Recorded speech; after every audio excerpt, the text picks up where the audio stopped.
Hey guys, this is Brian from BareBones Entertainment here with Palisades. Would you guys like to introduce yourselves and your role in the band? Sure. Hi, I'm Lou, and I sing in Palisades. I'm Aaron, I play drums. I'm Earl, and I produce in Palisades. And I'm Brandon, and I play bass and sing. You guys could just go at the same time. So you guys played a little earlier today. How did that set go? It was so sick. It was filled out and an awesome party. It was great. You guys have a little bit different sound on Warp, something that's really to your guys' own. How did that kind of come about? Well, it really helped that dance music came up, and I always like rap music, and I did like dance music when I was really little and stuff. And I just got into that because anyone who has a computer can start doing that. So I used to play guitar in the band, but then I switched over to producing and DJing. Yeah, so it just helped that those two kind of figure just might put it together. Yeah. Was that a transition for you to kind of start DJing and producing it, or? Yeah, a little bit. The first EP, I was just a third guitar player, and then come the album, I started DJing, and then second album, still same thing. It took a while for me to get comfortable, but I'd like to say I'm pretty comfortable right now. Yeah. And you guys are working with doing the TI workshops. How many of you guys are doing that?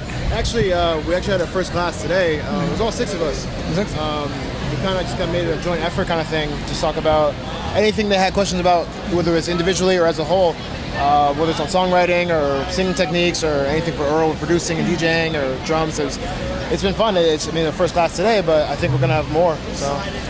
And what is your workshop titled? What's the workshop titled, guys? It was originally Aaron for drumming when we decided to just make it into a Palisades thing. So it's kind of just like music with Palisades. Oh wait, do we actually have? Wait, hold on, wait. It is songwriting technique and audio production. There we go. Way to have it on hand. And it's a really cool thing that they started doing and allowing fans to not only get that extra communication with their favorite bands and everything, but to really learn something to kind of help them move forward with their dreams. What is it like for you guys to be able to be a part of that?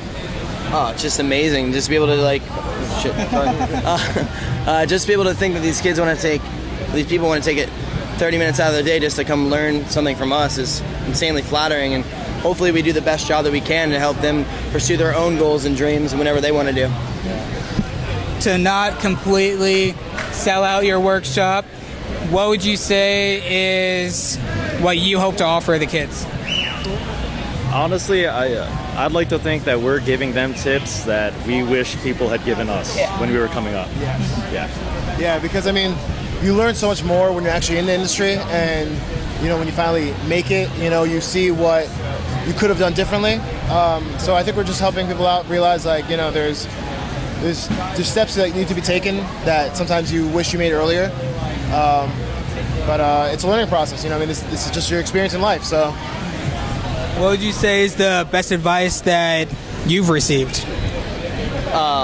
When we were on tour with R last night, that we were in Europe with them for 2 months, and they opened our eyes to so many things in the music industry because they do so many things themselves.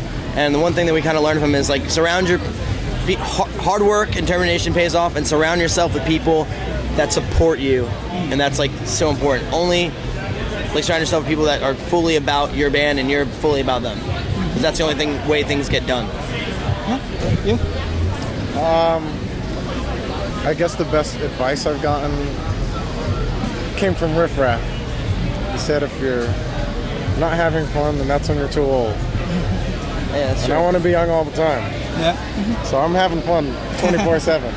Gotta keep it up. Exactly. There you go. What was the question? Best advice you've ever received? I need to think about that one, Brendan. Best advice I've ever received is just to be present. Is to really live in the now. And with social media is to let the people that follow you, your fans, let them experience what you're experiencing. It's I know there's a lot of people out there who, they may not take advantage of what they have and who they can reach out with Twitter and stuff like that. So I personally love to tweet about or take pictures of what I'm doing, because a lot of people who can't make it out to Warped Tour, or can't come to this show, or can't come to that show, they can go to my Twitter or my Snapchat and they can see what I'm doing, and that at least gives them a little bit of insight saying, oh, I'm sad I'm missing this, but next time I will make sure that I will be there to experience it because that looked amazing. So that's what I like to do. Yeah. Well, then. Honestly, It's a tough question. probably from my dad. Just don't settle for less.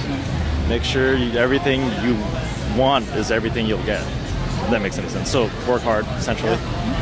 And what can you guys tell us about Mind Games? It's dope.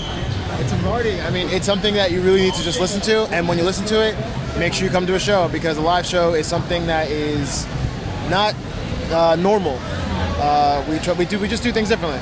Yeah, 2 days ago, we had a kid come up to us and said that we have zero chill, which I like to hear a lot. So we have a space between the song, but everything beyond that, every song transitions right into the next.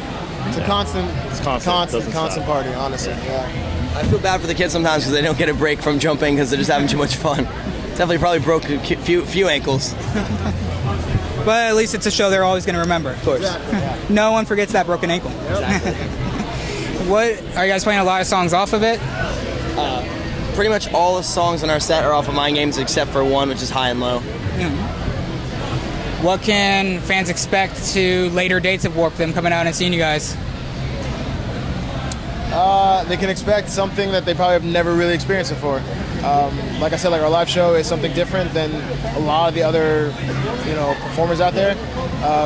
Just because we know when you come to a show, you expect a show. You know what I mean? It's not just, we're going to come up here, we're going to play some songs that you've already heard on the album, and that's it. We like to interact and have an experience with them. So it's not just a show. And the set changes from day to day, actually, a little bit here and there. Yeah, because he runs it all, and he's a producer and DJ, so he basically can switch things out, add different things in there. So it's a different set almost every day. That's definitely exciting for fans. They get to, they don't really know what they're going to come into, and they won't have to, they won't sit there and say, this is the exact same thing they did last time I saw them. Yeah, you never see the same set twice with us, so it's cool. And what's next for you after Warped? I don't think we're allowed to disclose any of that. We do have stuff confirmed, but I don't think we're allowed to say what. A lot of cool stuff, can't talk about it. All right. Well, everyone will be excited to see that. Oh, yeah. And people are definitely going to need to check out your workshops. Yes. Since first one was a success. Yes. And are you doing them, how do those work? Are they every show for the rest of the tour, or do you have specific dates that you're doing them? It's every show for the rest of the tour. You can always purchase a ticket from the TEI tent, or you can always come over to our tent. We're selling them over there.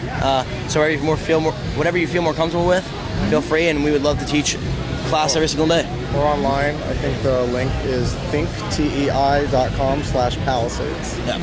And we're actually a Dallas publication, so we know you guys played Dallas yesterday, already played San Antonio today. Yeah. What kids came harder? No, I gotta say San Antonio. I'm gonna go ahead and I'm gonna give us a little safety net. First off, I love Dallas. I love Dallas with all my, not Dallas, just Texas, period. Texas overall. But I did play my best show in my entire career at South by SoWa in Dallas.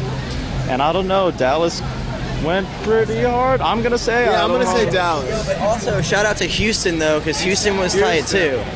Houston was really good too. So honestly, all three Texas dates have been great. It's kind of hard. Let's just say overall, Texas is great. Texas can be proud. Anything else you guys would like to say to your fans out there? We love you. Don't sleep on us. We got a lot more coming up. So. Yeah, keep rocking in the free world. And doot doot a loot doot. Thanks, guys.